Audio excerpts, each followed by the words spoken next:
নমস্কার, news নোম্যান্সল্যান্ডের Facebook পেজে আপনাদের স্বাগত। এই মুহূর্তে আমি রয়েছি বনগাঁ বাগদা সড়কে চাঁদা রায়পুর এলাকায়। সেইখানে বাগদার দিক থেকে বনগাঁগামী একটি যাত্রীবাহী বাস আচমকা এই দুর্ঘটনার কবলে পড়ে এবং বেশ কয়েকজন যাত্রী তারা কিন্তু গুরুতর জখম হয়েছেন। আমার সাথে সব্যসাচী রয়েছে। এই মুহূর্তে যুদ্ধকালীন তৎপরতায় বনগাঁ থানার পুলিশ তারা কিন্তু উদ্ধার কার্য চালাচ্ছে। আমি সেই ছবি একবার সরাসরি দেখানোর জন্য সব্যসাচীকে অনুরোধ করব। এই মুহূর্তে আমরা রয়েছি বনগাঁ বাগদা সড়কে এবং যেখানে যাত্রীবাহী বাস দুর্ঘটনার কবলে পড়েছে সেই খবর।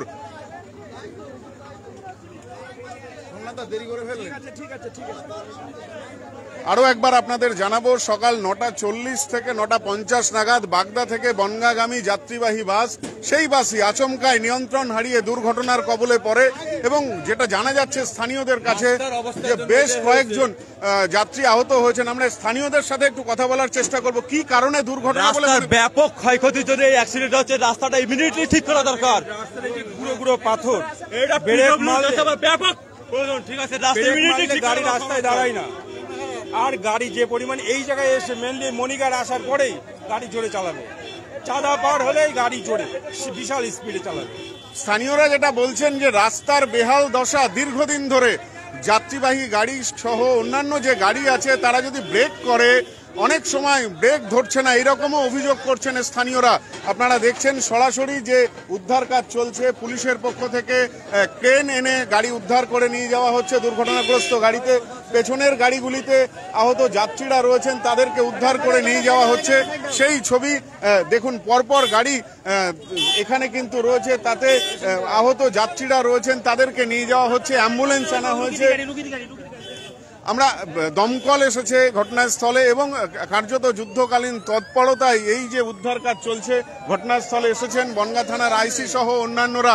আমরা স্থানীয়দের সাথে কথা বলার চেষ্টা করব, আরও একবার জানার চেষ্টা করব কি পরিস্থিতি হয়েছে। পুলিশের পক্ষ থেকে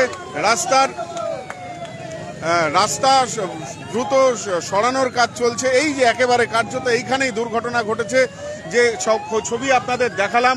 যে সব্যসাচী রয়েছে, আমি যে গাছের সাথে বাগদা থেকে এসে যে গাছের সাথে বাসটি দুর্ঘটনা অর্থাৎ যেখানে গিয়ে সরাসরি ধাক্কা মারে সেই জায়গাটা একবার দেখাবার জন্য বলবো। বৃষ্টির ফলে কার্যত মাটি নরম হয়ে গিয়েছে, নিয়ন্ত্রণ হারিয়ে গাছের পাশে অর্থাৎ রাস্তা থেকে বেশ কিছুটা দূরে বাস এসে সরাসরি ধাক্কা মারে এবং দুর্ঘটনার কবলে পড়ে। যেটা জানা যাচ্ছে বাসের চালক তিনি জখম হয়েছেন এবং জখম হয়েছেন বাসে থাকা অন্যান্য সাধারণ যাত্রীরা। স্থানীয়রা বলছেন যে অত্যন্ত দ্রুত গতিতে বনগাঁর দিকে ফিরছিল বাসটি এবং সেই কারণেই কার্যত নিয়ন্ত্রণ হারায়।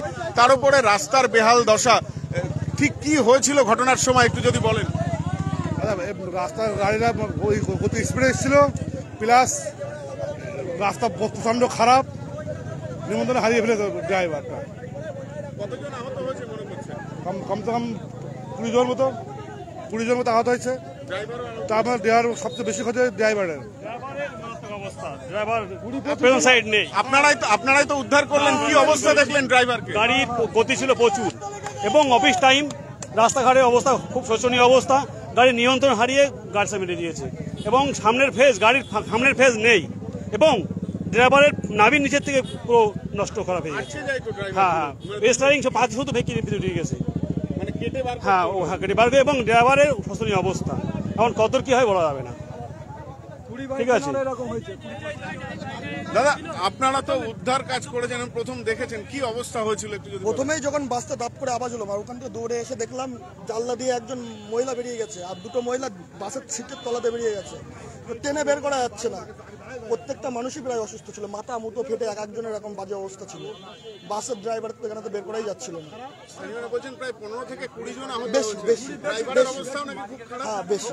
ড্রাইভারকে কি করে বার করলেন আপনারা? শাবল দিয়ে, চার দিয়ে। 2 ঘন্টা পরে পুলিশ এসছে এখানে।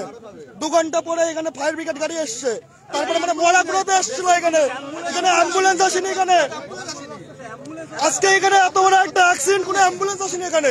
অ্যাক্সিডেন্ট কি কারণে অ্যাক্সিডেন্ট হলো বলে মনে করছেন? রাস্তাটা দেখুন, রাস্তায় মানুষ চলে না, গরু চলে। আমরা তো গরু ছাগল, সরকারের কাছে আমরা গরু ছাগল, তাই এইভাবে রাস্তা চলছি।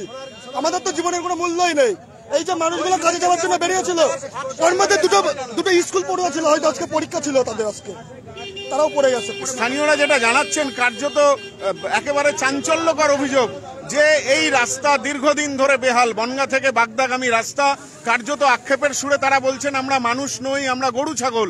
কার্যত বুঝতে পারছেন যে কতটা আক্ষেপ হলে মানুষ এই ধরনের কথা বলতে পারে। তারা বলছেন দীর্ঘদিন ধরে বনগাঁ বাগদা সড়কের বেহাল দশা, গাড়ি চলাচল তো দূরের কথা, সাধারণ মানুষ চলাচল করতে পারে না। আজকে যে বাস দুর্ঘটনার কবলে পড়েছে তার মধ্যে দুজন স্কুল পড়ুয়া ছিল, কার্যত তাদের অবস্থাও কিন্তু তারাও আহত হয়েছে বলে স্থানীয়রা জানাচ্ছেন। দাদা, আপনারা ছিলেন, কার্যত জীবন বাজি রেখে উদ্ধার কাজ করেছেন, কি অবস্থা হয়েছিল যদি একটু বলেন?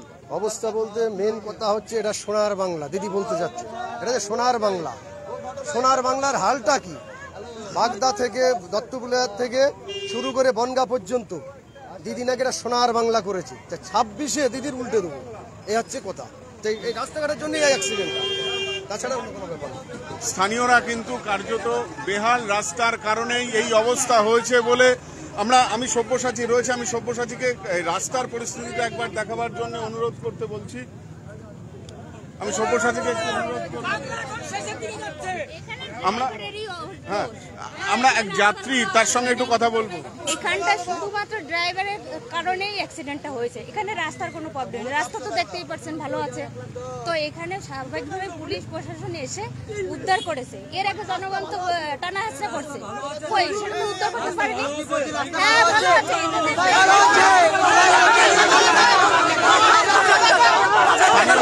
স্থানীয়দের বিভিন্ন মতামত উঠে আসছে। স্থানীয়দের কিন্তু নানা পথে নানা মতামত উঠে আসছে এবং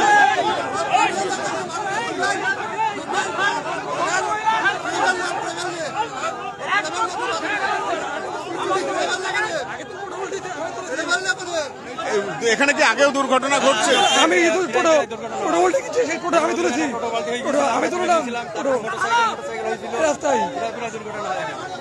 প্রায়ই দুর্ঘটনা ঘটছে এবং মাঝে মধ্যেই এই ধরনের সমস্যায় পড়তে হচ্ছে সাধারণ মানুষকে।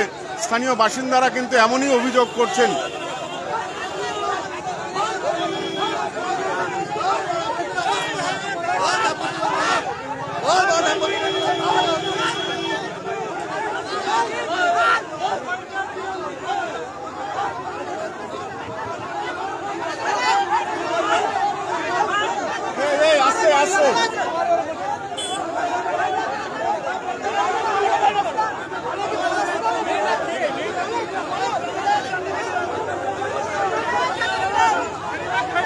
সাময়িক একটু উত্তেজনার পরিস্থিতি তৈরি হয়েছে এবং পুলিশ চেষ্টা করছে পরিস্থিতি নিয়ন্ত্রণে আনার। কার্যত উত্তেজনার পরিস্থিতি তৈরি হয়েছে বনগাঁ বাগদা সড়কে। পুলিশ চেষ্টা করছে পরিস্থিতি নিয়ন্ত্রণে আনার এবং সেই ছবি আমরা চেষ্টা করছি যতটা আপনাদের সামনে সরাসরি তুলে ধরা যায়। এই মুহূর্তে আমরা রয়েছি বনগাঁ বাগদা সড়কের রায়পুর এলাকায় এবং আরও একবার আপনাদের জানাবো যে একটু আগেই এখানে দুর্ঘটনার কবলে পড়েছে বাগদা থেকে বনগাঁগামী একটি যাত্রীবাহী বাস এবং সেই বাসে বেশ কয়েকজন যাত্রী সহ গাড়ির চালক তারা কিন্তু আহত হয়েছেন। পুলিশের পক্ষ থেকে তাদেরকে উদ্ধার করে নিয়ে যাওয়া হয়েছে। এখনো উদ্ধার কাজ চলছে, কারণ যেটা জানা যাচ্ছে অন্তত 15 থেকে 20 জন যাত্রী প্রাথমিকভাবে তারা আহত হয়েছেন ওই বাসের চালক এবং স্থানীয়রাই কার্যত নিজেদের জীবন বাজি রেখে উদ্ধার কাজ শুরু করেন। স্থানীয়রা যেটা জানাচ্ছেন যে বাসের চালক তাকে কিন্তু রীতিমতো শাবল দিয়ে স্টিয়ারিং বেঁকিয়ে, দরজা বেঁকিয়ে তারপর তাকে বের করতে হয়, কারণ বাসের সামনের অংশ কার্যত দুমড়ে মুচড়ে গিয়েছিল। ঠিক একইভাবে স্থানীয়রা যেটা জানাচ্ছেন, আচমকায় নিয়ন্ত্রণ হারিয়ে বাস যখন ধাক্কা মারে বিকট শব্দ শুনে স্থানীয়রা ছুটে আসেন। বেশ কয়েকজন যাত্রী জানলা দিয়ে বেরিয়ে যায় এবং তাদেরকে নিয়ে প্রথম স্থানীয় মানুষজন তারা তাদের উদ্ধার কাজ শুরু করে। কার্যত গোটা রাস্তা বন্ধ হয়ে যায় এবং দুদিকেই অর্থাৎ বনগাঁ থেকে বাগদা বা বাগদা থেকে বনগাঁ যান চলাচলে স্তব্ধ হয়ে যায়। স্থানীয় মানুষজন পুলিশের সঙ্গে সহযোগিতা করে এখন যানবাহন চলাচল স্বাভাবিক করার চেষ্টা করছেন। এই পরিস্থিতিতে আমাদের নজর থাকবে, এইভাবেই আহত যাত্রীদের অ্যাম্বুলেন্সে করে নিয়ে যাওয়া হচ্ছে, সেই ছবি আমরা সরাসরি তুলে ধরার চেষ্টা করছি। বেশ কয়েকজন একদমই স্থানীয়রা জানাচ্ছেন যে মাঝে মধ্যেই এখানে দুর্ঘটনা ঘটছে। আমরা এই খবরে নজর রাখবো। আপনাদের সাথে এখনকার মতো বিদায় চেয়ে নিচ্ছি, আবার কিছু সময়ের মধ্যেই ফিরে আসব। পরিস্থিতি কোন দিকে যাচ্ছে এবং আহত বা ঠিক শেষ মুহূর্তে পরিস্থিতি কোথায় গিয়ে দাঁড়ায়, স্থানীয়রা কি বলছেন, আরও বিস্তারিত আপনাদেরকে জানানোর চেষ্টা করব। প্রাথমিকভাবে যে খবর আমরা পেয়েছিলাম সেই খবর আপনাদের সামনে তুলে ধরার চেষ্টা করলাম। যে আরও একবার আপনাদের জানাবো, বনগাঁ বাগদা সড়কের রায়পুর এলাকায় মর্মান্তিক দুর্ঘটনা। যাত্রীবাহী বাস বাগদা থেকে বনগাঁর দিকে ফেরার সময় দুর্ঘটনার কবলে পড়ে এবং 15 থেকে 20 জন সাধারণ যাত্রী, যাদের মধ্যে স্কুল পড়ুয়া রয়েছে, মহিলারা রয়েছেন, এমনকি বাসের চালক তিনিও গুরুতর আহত হয়েছেন। পুলিশ নিজেদের গাড়ি করে, অ্যাম্বুলেন্সে করে, সাধারণ স্থানীয়দের গাড়ি করে আহতদের উদ্ধার করে বনগাঁ হাসপাতালে পাঠিয়েছে। এখনো পর্যন্ত হতাহতের খবর নেই, তবে চালকের অবস্থা খুব খারাপ বলে আমরা স্থানীয় সূত্রে জানতে পাচ্ছি। আমরা এই লাইভ এখানেই শেষ করছি। এতক্ষণ সব্যসাচী আর সোমনাথ আপনাদের সাথে আমরা ছিলাম। আমরা এখনকার মতো বিদায় চেয়ে নিচ্ছি। নজর থাকুক আপনাদের নিউজ নোম্যান্সল্যান্ডের পর্দায়। ততক্ষণ ভালো থাকুন, সুস্থ থাকুন আর অবশ্যই দেখতে থাকুন নিউজ নোম্যান্সল্যান্ড, স্বচ্ছতার দর্পণ। নমস্কার।